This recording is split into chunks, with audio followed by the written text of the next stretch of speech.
Good morning टंटो। क्या पढ़ना था आज? डाइनाइट्रोजन। ठीक है, डाइनाइट्रोजन अपन को पढ़ना। डाइनाइट्रोजन क्या बोलते हैं? N2। ठीक है, इसकी जो स्ट्रक्चर होती है इस टाइप से इसके बीच में बॉन्डिंग होती है। ठीक है, ये नाइट्रोजन की एक स्ट्रक्चर होती है। इसके बीच में क्या होता है तेरा, इन डाइनाइट्रोजन के बीच में क्या होता है? त्रिबंध होता है, ट्रिपल बॉन्ड। ठीक है, क्या होता है पहले इसके बीच में? त्रिबंध होता है, ट्रिपल बॉन्ड होता है। सबसे पहले इसको बनाते कैसे हैं तो लिख ले विल्सन की विधियां, method of preparation of dinitrogen, Wilson की विधियां। ठीक है, विल्सन की विधियों में जो पहली विधि पढ़ रहा हूं वो कौन सी है? वो है बेटा व्यावसायिक उत्पादन। कौन सा? व्यावसायिक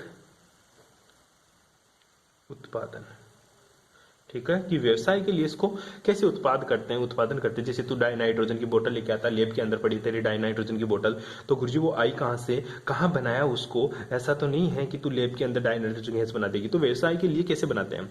डाइनाइट्रोजन को व्यवसायिक विरचन वायु के द्रवीकरण तथा प्रभाजी आश्वासन विधि द्वारा किया जाता है। देख, एनवायरमेंट में जो नाइट्रोजन गैस होती है वो कितनी होती है बेटा? 78% होती है। कितनी होती है? 78%। ऑक्सीजन कितनी होती है? ऑक्सीजन तेरी 21% होती है, बाकी की कुछ ना कुछ होती रहती है। ठीक है, तो क्या करते हैं एनवायरमेंट के गैस को, क्या करते हैं वो द्रवित करते हैं उच्च दाब और ताप के ऊपर, उसको क्या करते हैं? कंप्रेस करते हैं। कंप्रेस करने के कारण वो क्या होती है? दबकर लिक्विड अवस्था में आ जाती है। ठीक है, जो द्रवित एनवायरमेंट की जो वायु है, वायु उसको किस में कन्वर्ट करते हैं? लिक्विडिफाई करके, या फिर उसका प्रभाजी आसवन विधि द्वारा क्या करते हैं? उसको द्रव में बदलते हैं। ठीक है, और जो द्रवित वायु है उसमें नाइट्रोजन का जो बॉइलिंग पॉइंट होता है ना, नाइट्रोजन का जो बॉइलिंग पॉइंट होता है, ठीक है, वो कितना होता है? नाइट्रोजन का बॉइलिंग पॉइंट होता है बेटा 77.2 केल्विन। ठीक है, और जो तेरा ऑक्सीजन का जो बॉइलिंग पॉइंट होता है वो कितना होता है गुरुजी? ऑक्सीजन का जो बॉइलिंग पॉइंट होता है वो 90 केल्विन होता है। ठीक है, जब द्रवित वायु का प्रभाजी आसवन किया जाता है ना, तो नाइट्रोजन का कम क्वथनांक होने के कारण, ठीक है, ये पहले क्या हो जाती है? ये सबसे पहले वाष्पित हो जाती है। क्या हो जाती है? वाष्पित हो जाती है, और फिर इसको अलग कर लेते हैं, और रिमेनिंग जो गैसें रहती है उसमें ऑक्सीजन ही है, क्योंकि 21% ऑक्सीजन होती है, बाकी की गैसें तो कम होती है, उनका बॉइलिंग पॉइंट तो बहुत ज्यादा होता है। ठीक है, तो वो सारी की सारी नीचे रह जाती है। सबसे पहले एनवायरमेंट की वायु को क्या करेंगे? द्रवित करेंगे। ठीक है, लिक्विडिफाइड करेगा। लिक्विडिफाइड करने का मतलब ये होता है गुरुजी एनवायरमेंट की वायु को कंप्रेस करके उसको लिक्विड में बदल लिया। लिक्विड में बदलने के बाद में तेरे को पता है नाइट्रोजन का बॉइलिंग पॉइंट 77.2 केल्विन है, और ऑक्सीजन का जो बॉइलिंग पॉइंट होता है वो 90 केल्विन होता है। बाकी की गैसों का जो बॉइलिंग पॉइंट होता है वो तो और भी ज्यादा होता है। तो जैसे तू इसको वापस द्रवित वायु को वापस तू हीट करेगा तो 77 केल्विन के ऊपर है, 77.2 केल्विन के ऊपर तेरी नाइट्रोजन क्या होने लग जाएगी? वाष्पित होने लग जाएगी। अब उस टेम्परेचर को तू 77.2 केल्विन फिक्स कर दे तो तेरी नाइट्रोजन गैस तो ऊपर वाष्पित होकर ऊपर कहां जाएगी? तेरे बोतल में पैक कर लेना, और बाकी की जो लिक्विड बचा है वो तेरा ऑक्सीजन गैस है। इस तरह से तू व्यवसाय उत्पादन के लिए अपन डाइनाइट्रोजन गैस इसी तरह से बनाते हैं। अब बात आती है गुरुजी दूसरी विल्सन की विधियों में। दूसरा जो मेथड है बेटा वो क्या है गुरुजी? प्रयोगशालाओं में नाइट्रोजन गैस कैसे बनाते हैं? किसमें? प्रयोगशालाओं में। लैब में कैसे बनाएगा तू? प्रयोगशाला में नाइट्रोजन गैस बनाने की विधि। कैसे नाइट्रोजन गैस बनाता तो प्रयोगशाला में? देख बेटा, लेब के अंदर नाइट्रोजन गैस बनाने के लिए सबसे पहले तेरे को क्या लेना पड़ेगा? सोडियम नाइट्राइट लेना पड़ेगा। क्या लेना पड़ेगा तेरे को? सबसे पहले सोडियम नाइट्राइट। सोडियम नाइट्राइट का फॉर्मूला होता है बेटा NaNO2। ठीक है, या तो सोडियम नाइट्राइड ले ले, या तू फिर क्या ले ले? Ammonium chloride. दो ले ले, एक तो सोडियम नाइट्राइड और दूसरा क्या ले ले? Ammonium chloride. अमोनियम क्लोराइड होता है बेटा तेरा NH4Cl। क्या होता है तेरा? NH4Cl। ठीक है, इन दोनों के विलयन की समान मात्रा ले और दोनों को क्या कर ले गुरुजी? हीट कर दूं। दोनों को गर्म करते ही क्या गैस निकल जाएगी? मेरी नाइट्रोजन गैस बाहर निकल जाएगी, साथ में नमक बन जाएगा थोड़ा सा, और बाकी का पानी नीचे रह जाएगा। इस तरह से तू प्रयोगशालाओं में ये गैस बना सकता है। आई बात समझ में? अरे बना लेगा इस तरह से, अरे कोई दिक्कत है? इस तरह से तू प्रयोगशालाओं में नाइट्रोजन गैस बना लेगा, कोई प्रॉब्लम यहाँ तक। या फिर तू डायरेक्ट ऐसा काम करे कि जो सोडियम है NH4, अमोनियम नाइट्राइट ले लें, NH4NO2 ले लें। अमोनियम नाइट्राइट लिया, अमोनियम नाइट्राइट को भी मैंने क्या कर दिया? हीट कर दिया, तो नाइट्रोजन गैस और साथ में क्या बन जाएगा? 2H2O, मेरा गैस बाहर निकल जाएगी। देखिए ये रहा नाइट्रोजन, ये रहा नाइट्रोजन, दोनों जुड़कर किस में बन गए? Nitrogen gas. 4 हाइड्रोजन और 2 ऑक्सीजन H2O के फॉर्म में बाहर निकल गए। इस तरह से मैं प्रयोगशाला में नाइट्रोजन गैस बना सकता हूं। ठीक है, ध्यान देना बेटा ये चीज। अब ये एक बात चीज देख, एक इंपॉर्टेंट बात देख, इस अभिक्रिया में थोड़ी कम मात्रा में NO तथा NH3 भी बनते हैं। कौन सी गैस बनती है इस अभिक्रिया में? जो Na NO2 और NH4Cl में, इसमें क्या बनता है? एक तो NO गैस भी बन जाती है कभी कभी, ठीक है। कौन सी गैस बन जाती है तेरी? NO गैस, ठीक है। और साथ में थोड़ी सी कौन सी गैस बन जाती है गुरुजी? अमोनिया गैस भी बन जाती है, ठीक है। नाइट्रोजन इस अभिक्रिया में थोड़ी मात्रा में NO और NH3 गैस बनती है, जिन्हें पृथक करने के लिए सल्फ्यूरिक अम्ल की पोटेशियम डाइक्रोमेट के साथ प्रवाहित किया जाता है, ठीक है। क्वेश्चन क्या आता है? प्रयोगशालाओं में नाइट्रोजन गैस बनाते समय NaNO2 प्लस NH4Cl के साथ NO और NH3 गैस बनती है। कौन सी गैस बनती है बेटा? NH3 के साथ कौन सी गैस बनती है बेटा तेरी? गुरुजी ध्यान दे, यहाँ पे थोड़ी मात्रा में NO तथा HNO3 इसके रूप में बन जाते हैं। NO3 तथा HNO3 और NO गैस बन जाती है। इसको दूर करने के लिए क्या करते हैं? इस गैसीय अशुद्धि को दूर करने के लिए पोटेशियम डाइक्रोमेट युक्त सल्फ्यूरिक एसिड के विलयन से गुजारा जाता है, जिससे क्या होता है? ये डाइनाइट्रोजन अमोनियम डाइक्रोमेट के तापीय अपघटन से भी प्राप्त कर सकते हैं सारी चीज। बैठ रही है बात समझ में? क्वेश्चन क्या पूछता है दोबारा समझे। प्रयोगशालाओं में नाइट्रोजन गैस बनाना, प्रयोगशालाओं में नाइट्रोजन गैस बनाने के लिए सोडियम नाइट्रेट की अभिक्रिया अमोनियम क्लोराइड के साथ कराते हैं तो ये उत्पाद बनता है। परंतु इस अभिक्रिया में कुछ मात्रा में HNO3 और कुछ मात्रा में NO और कुछ मात्रा में क्या बन जाता है बेटा? अमोनिया गैस बन जाती है, ठीक है। ये कुछ मात्रा में बन जाता है। इनको दूर करने के लिए तेरे को क्या करना पड़ेगा? इनको दूर करने के लिए पोटेशियम डाइक्रोमेट युक्त, क्या बेटा? पोटेशियम डाइक्रोमेट युक्त सल्फ्यूरिक अम्ल के विलयन से गुजारा जाता है, जिससे ये अशुद्धियां वहां पे अवशोषित हो जाती है और तेरे को प्योर फॉर्म में नाइट्रोजन गैस मिल जाती है। आई बात समझ में? अरे कोई दिक्कत यहाँ? अरे कोई प्रॉब्लम? अब आगे चलते हैं अपन अमोनिया से नाइट्रोजन गैस बनाना, ठीक है। तीसरी विधि जो पढ़ेंगे वो है तेरी अमोनिया से नाइट्रोजन गैस बनाना। या अमोनिया यौगिकों से नाइट्रोजन का विरचन। कैसे बनाऊंगा? अमोनिया युक्त यौगिकों से। अमोनिया युक्त यौगिक कौन कौन से? पहला जो मैं अमोनिया युक्त यौगिक लेता हूं बेटा, ठीक है, वो ले रहा हूं मैं अमोनियम डाइक्रोमेट। अमोनियम मतलब NH4 होता है बेटा, ठीक है। अमोनियम डाइक्रोमेट, ये क्रोमेट होता है Cr2O3। कौन सा होता है बेटा तेरा? Cr2O3। ये तो क्रोमेट होता है, ये अमोनियम डाइक्रोमेट है, ठीक है। अमोनियम डाइक्रोमेट को सबसे पहले क्या कर दे गुरुजी? हीट कर दे, गर्म कर दे, तो कौन सी गैस बाहर निकल जाएगी? तेरी नाइट्रोजन गैस बाहर निकल जाएगी, साथ में तेरी क्रोमेट आयन बाहर निकल जाएगा, और साथ में क्या निकल जाएगा? पानी बाहर निकल जाता है, ठीक है। अमोनियम युक्त यौगिकों से नाइट्रोजन गैस बाहर निकल गई। B4 बेस और देख ले, ठीक है। जो B4 बेस में पढ़ेंगे ना, वो है तेरा क्यूप्रिक ऑक्साइडों के साथ, ठीक है। क्या करना तेरे को? मैंने गुरुजी अमोनिया गैस ले ली, ठीक है। कौन सी गैस ले ली बेटा? अमोनिया गैस ले ली। इसमें क्या डाल दिया मैंने? क्यूप्रिक ऑक्साइड डाल दिया। क्यूप्रिक ऑक्साइड होता है CU, ठीक है। आई बात समझ में? क्यूप्रिक ऑक्साइड या विरंजक चूर्ण भी डाल सकता है। विरंजक चूर्ण का फॉर्मूला क्या होता है? CaCl2। क्या होता है विरंजक चूर्ण का फॉर्मूला? CaCl2। मतलब जैसे मैं अगर क्यूप्रिक ऑक्साइड के साथ क्या ले लूं गुरुजी? मैंने CaOCl2 क्या ले लिया? विरंजक चूर्ण, ठीक है, विरंजक चूर्ण। और ये क्या है मेरा? Cupric oxide. क्या है? क्यूप्रिक ऑक्साइड, ठीक है। अमोनिया गैस के साथ मैंने एक बार क्यूप्रिक ऑक्साइड लिया, एक बार क्या ले लिया मैंने? विरंजक चूर्ण। तो मेरा जो कंपाउंड बनता है, तो कॉपर तो अलग हो जाता है, नाइट्रोजन गैस के रूप में बाहर निकल जाती है जो मेरे को चाहिए, और साथ में क्या बन रहा है गुरुजी? हाइड्रोजन H2 बन रहा है। इसी तरह इसकी रिएक्शन कराऊंगा तो नाइट्रोजन गैस और 3CaCl2 का फॉर्मेशन हो जाएगा, और साथ में 3H2O बाहर निकल जाएगा। इस तरह से ये नाइट्रोजन गैस मेरे को प्राप्त हो जाती है। कोई प्रॉब्लम यहाँ तक है? अरे कोई दिक्कत यहाँ तक है? अरे कोई प्रॉब्लम? अब देख, मेरे को चाहिए गुरुजी ये नाइट्रोजन प्योर फॉर्म में, क्योंकि यहाँ पे इसकी भी अशुद्धि है, पानी भी है, क्यूपर भी है, या Cr2O3 भी है। मेरे को शुद्ध अवस्था में नाइट्रोजन चाहिए। इसके लिए मेरे को क्या करना पड़ेगा? तो ध्यान देना बेटा, अति शुद्ध, कितना शुद्ध? अति शुद्ध अवस्था में नाइट्रोजन प्राप्त करने के लिए, अति शुद्ध अवस्था में नाइट्रोजन प्राप्त करने के लिए क्या चाहिए बेटा? किसकी रिएक्शन कराऊं? Barium azide. किसका? बेरियम एजाइड, ठीक है। बेरियम एजाइड किसको बोलते हैं बेटा? बेरियम तो तुमने सुना होगा, Ba, एजाइड का मतलब होता है N3, ठीक है। ध्यान देना बेटा, जो N3 ग्रुप है ना, इसको हमेशा क्या बोलूंगा मैं? एजाइड। क्या बोलूंगा? एजाइड। जो N3 ग्रुप होगा इसको क्या बोलूंगा मैं? एजाइड। या फिर सोडियम एजाइड NaN3, ठीक है, को गर्म करते हैं। कैसे?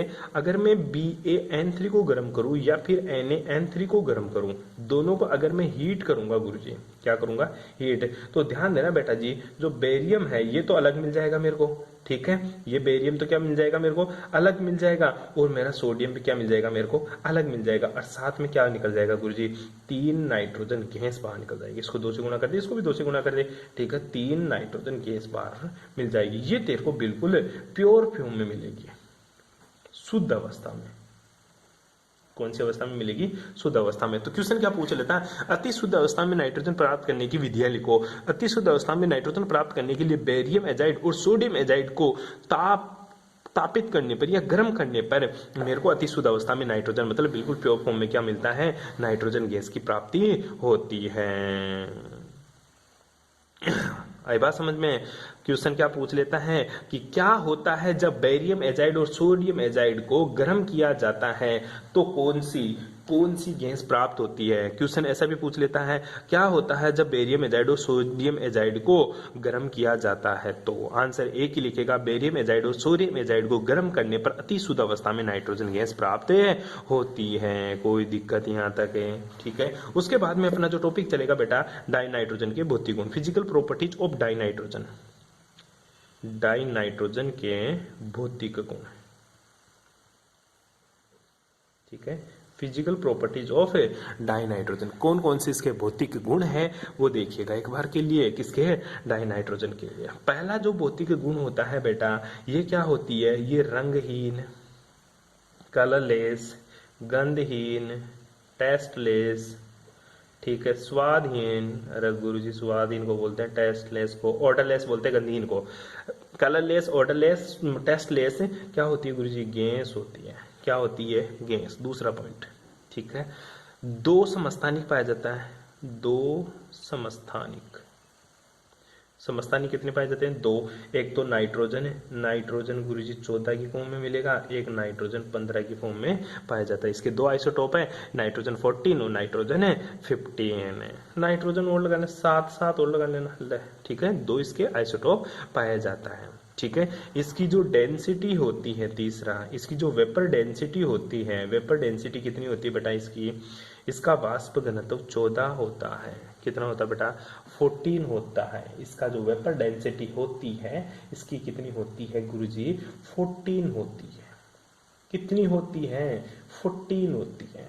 ध्यान दीजिएगा, ठीक है। जल में ये क्या करते हैं? बहुत ही कम विलय होता है। जल में ये क्या होता है? बहुत कम विलय होता है। इसका गलनांक 63.2 केल्विन, और लिखा तो नहीं। इसका जो क्या होता है, हाँ, जल में क्या होता है? कम विलय, ठीक है। आगे देख, 5वां पॉइंट की बात करूं, क्वथनांक और गलनांक, ठीक है। इसका जो मेल्टिंग पॉइंट होता है गलनांक है, ठीक है। इसका जो गलनांक होता है वो 63.2 केल्विन, और इसका जो क्वथनांक होता है, बॉइलिंग पॉइंट है, ठीक है, वो कितना होता है गुरुजी? इसका क्वथनांक होता है 77 केल्विन। कितना होता है बेटा? 77 केल्विन होता है, ठीक है। N2 एमओटी सिद्धांत के अनुसार ये क्या होता है? 5 और 6, ये इंपॉर्टेंट है भाई, ठीक है। N2 क्या होता है? ये प्रति चुंबकीय होता है। क्या होता है? प्रति चुंबकीय होता है, अकॉर्डिंग टू एमओटी डायग्राम, कक्षा 11। तो एक काम कर, कक्षा 11 दोबारा ही पढ़ा दे भाई, और क्या करूँ? तो मैं तेरे को उस टाइम पे रो रो के बोलता था तू पढ़ ले यार, कक्षा 11 प्लीज पढ़ लेना। अब N2 प्रतिचुंबकीय होता है, एमओटी बता रही है तेरे को, कहाँ करूँ मैं यहाँ पे एमओटी पढ़ाने लग जाऊँ तेरे को वापस से? बात करता है मेरी, ठीक है। प्रतिचुंबकीय होता है, ठीक है, ध्यान देना। और 6ठा पॉइंट है, जो 6ठा ही था, 7वां पॉइंट देख ले। जो 7वां पॉइंट है ना, वो और भी ज्यादा खतरनाक आएगा। क्या? नाइट्रोजन के बीच में क्या होता है? Triple bond. क्यों? कौन बताती है? एमओटी बताती है। नाइट्रोजन के बीच में ट्रिपल बॉन्ड होता है। एमओटी पढ़ जाके पता चल जाएगा N2 का MOT diagram, up to N2 और अप टू O2, याद कर, up O2 up to N2, ठीक है, वो है N ट्रिपल बॉन्ड N। इसकी जो हाई एंथैल्पी होती है, ठीक है, इसकी जो हाई एंथैल्पी होती है वो कमरे के ताप पे होती है, ठीक है, ये क्या होते हैं, इसकी जो एंथैल्पी होती है ना वो क्या होती है, उच्च एंथैल्पी होती है। क्यों होती है उच्च एंथैल्पी? गुरुजी इसमें ट्रिपल बॉन्ड होता है, नाइट्रोजन नाइट्रोजन के बीच में त्रिबंध उपस्थित होने के कारण इसकी जो एंथैल्पी होती है वह उच्च होती है, और ये कमरे के ताप पर क्या होता है, बिल्कुल अक्रिय होता है। क्या होता है, इनर्ट होता है, अक्रिय गैस होती है, इनर्ट गैस होती है रूम टेम्परेचर के ऊपर ही हमेशा। ठीक है, ध्यान देना बेटा, नाइट्रोजन इनर्ट गैस होती है, यद्यपि ताप में वृद्धि करने पर अगर टेम्परेचर बढ़ाऊं, रूम टेम्परेचर पर इसकी जो एंथैल्पी होती है वो हाई होती है, मीन्स अक्रिय गैस की तरह होता है। लेकिन जैसे ही टेम्परेचर बढ़ाता हूं ना, तो ये कमरे के ताप पर, आई बात समझ में, उच्च ताप पर यह धातु के साथ सीधे संयुक्त होकर आयनिक यौगिक बनाते हैं। क्या बनाता है बेटा, आयनिक यौगिक। फॉर एग्जांपल मैं बात करूं, अगर 6 लिथियम है, इसको मैं किसके साथ रिएक्ट कर रहा हूं, नाइट्रोजन गैस के साथ। किस पर, टेम्परेचर पर, उच्च ताप पर। तो ये नाइट्रोजन क्या कर लेती है, सीधी धातु के साथ जुड़ जाती है। धातु के साथ जुड़कर कौन सी यौगिक बनाती है, ये धातु के साथ जुड़कर द्विअंगी यौगिक बनाते हैं, सह संयोजक नाइट्राइडों का निर्माण करती है। कोई दिक्कत है, अरे कोई प्रॉब्लम है, ठीक है। इस तरह से इसके भौतिक गुण बहुत सारे पढ़ा दिए, एक आधा और देख ले थोड़ा सा आगे, ठीक है, कौन कौन से इसके भौतिक गुण और हैं, ठीक है। आगे देख, यह उत्प्रेरक की उपस्थिति में लगभग 773 केल्विन ताप पर हाइड्रोजन के साथ मिलकर अमोनिया गैस बनाती है। हेबर विधि, कौन सी विधि, हेबर विधि, अमोनिया बनाने की विधियों में पढ़ेंगे। ध्यान देना, नाइट्रोजन गैस है ना, हाइड्रोजन गैस के साथ जुड़कर है, ठीक है, कक्षा 10 से पढ़ता रहा तो सोडियम और मोलिब्डेनम, यहाँ पे मोलिब्डेनम है जी, एमओ, ठीक है, फेरस और मोलिब्डेनम उत्प्रेरक की उपस्थिति में 773 केल्विन ताप पर, याद कर लेना ये ताप पूछ लिया था एक बार एग्जाम में, 773 केल्विन ताप पर क्या बना देती है, अमोनिया गैस बना देती है। किसका निर्माण करती है, अमोनिया गैस का निर्माण करती है। और कितनी ऊर्जा रिलीज होती है, डेल्टा एच का मान होता है -46.1 किलो जूल पर मोल एनर्जी रिलीज होती है। ये दोनों बात याद कर लेना। हेबर विधि आती है, कक्षा 10 से पढ़ता रहा, इसमें कौन सा कैटलिस्ट यूज करता हूँ, कक्षा 10 में पढ़ लिया था। फिर कक्षा 12 में क्या पढ़ूंगा, कक्षा 12 में पूछता है कि हेबर विधि बनाने के लिए कितना टेम्परेचर चाहिए और कितनी हीट रिलीज होती है। हेबर विधि में टेम्परेचर 773 केल्विन चाहिए होता है, और इसमें हीट जो रिलीज होती है वो -46.1 किलो जूल पर मोल इसमें हीट क्या होती है गुरुजी, रिलीज होती है। बैठ रहा है समझ में, आई बात समझ में।